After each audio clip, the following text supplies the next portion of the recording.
The night she asked if there was space in my bed, the rain was falling so hard it sounded like the sky itself was breaking apart. It was the kind of rain that makes the world feel smaller, the kind that turns empty streets into rivers and lonely houses into islands. I remember standing by the window of my small apartment, watching the streetlights flicker through the downpour, wondering how a life could feel so full of noise yet so empty at the same time. I had spent years building walls around my heart, convincing myself that loneliness was safer than love. But that night, everything I believed about distance, about pain, and about the quiet safety of being alone began to change. Before the story continues, if you enjoy emotional and heartfelt stories like this one, please take a moment to like this video, share it with someone who loves deep stories, and subscribe to the channel Stories Beyond the Porch. Your support helps these stories reach more hearts. And in the comments, tell me where you're watching from and whether you believe in second chances in life and love. My name is Daniel, and for most of my life I believed love was something fragile, something that breaks quietly and leaves behind echoes you never quite escape. I had learned that lesson years earlier, when the person I thought I would spend my life with walked away without warning, leaving behind nothing but silence and a ring that never found its place. Since then, my world had grown smaller. My apartment was small, my routines were predictable, and my heart stayed carefully guarded. I worked long hours at a quiet publishing office, spending my days editing stories written by people who believed in happy endings. Ironically, I had stopped believing in them myself. Every evening I walked the same streets home, past the same bakery, the same coffee shop, the same quiet park bench where couples sometimes sat under the dim yellow glow of the streetlights. I watched people laugh, hold hands, argue, and make up again. It was like watching another world through glass. That rainy night had started like any other. I had come home late, tired from a long day of reading manuscripts that talked about love conquering everything. I had made a simple dinner, turned on a small lamp in the corner of the living room, and settled into the silence of my apartment. Then came the knock. It wasn't loud, it wasn't desperate, just 3 slow knocks on the door. At first I thought it might be the wind. But then it came again. When I opened the door, she was standing there. She looked like someone who had been walking through the storm for hours.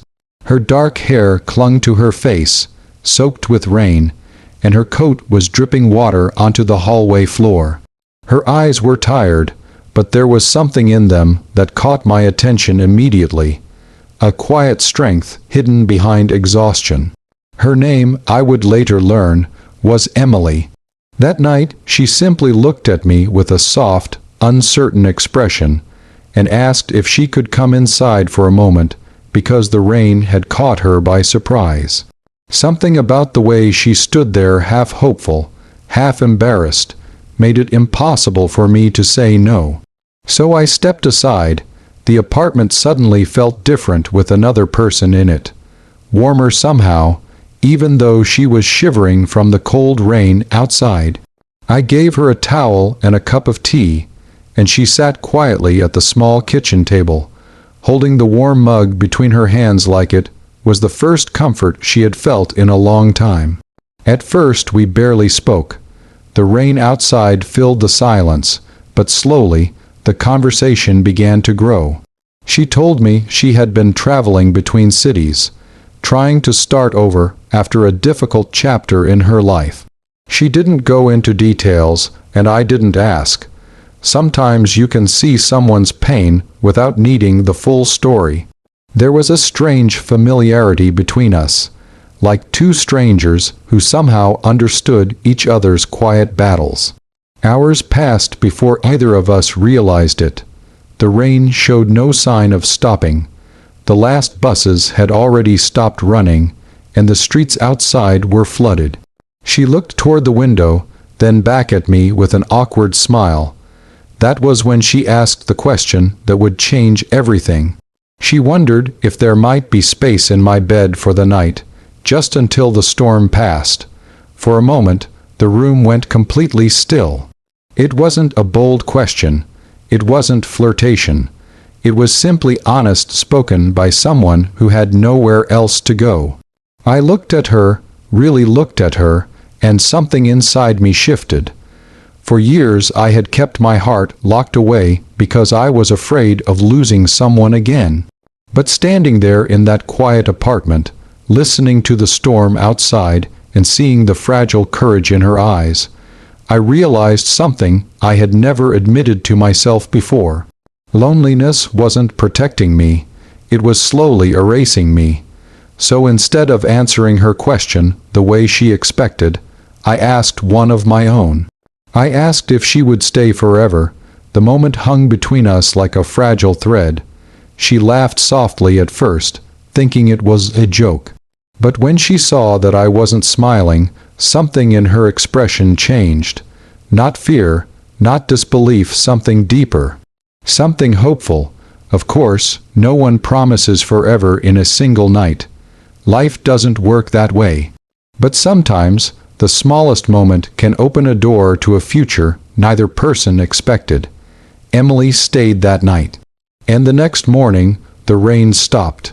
But the storm inside both of us, the loneliness, the broken pieces of the past, the quiet fears about trusting someone again, those things took much longer to settle.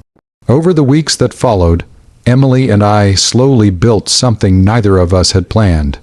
She found work at a small art studio downtown, painting murals that filled empty walls with color.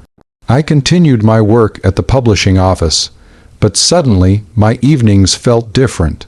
Instead of coming home to silence, I came home to conversation, laughter, and sometimes quiet moments where we simply sat together without saying anything at all. Of course, life wasn't suddenly perfect. Both of us carried scars. There were nights when Emily grew distant, lost in memories she didn't want to share. There were days when my old fears returned, whispering that happiness like this never lasts. But love, I learned, isn't the absence of fear. It's choosing someone despite the fear. Months turned into a year. One evening, as the first winter snow began falling outside the window, Emily stood beside me watching the quiet street below. The world looked peaceful, wrapped in soft white light. She reminded me of the question I had asked the night we met, the one about staying forever. Then she took my hand and told me she had finally found the answer. She said she had been running from her past for years, afraid that no place would ever feel like home again. But somehow, without either of us planning it, that small apartment had become exactly that, home. Years later, whenever it rains, I still remember that night. The storm, the knock on the door, the moment a stranger asked if there was space in my bed, and unknowingly gave my life space for love again. And sometimes I think about how fragile life is, how one small moment can quietly redirect an entire future. If this story touched your heart even a little, please take a moment to like the video, share it with someone who believes in love and second chances, and subscribe to Stories Beyond the Porch so you never miss another emotional journey like this one. And before you go, I have a special request. In the comments, write one line answering this question.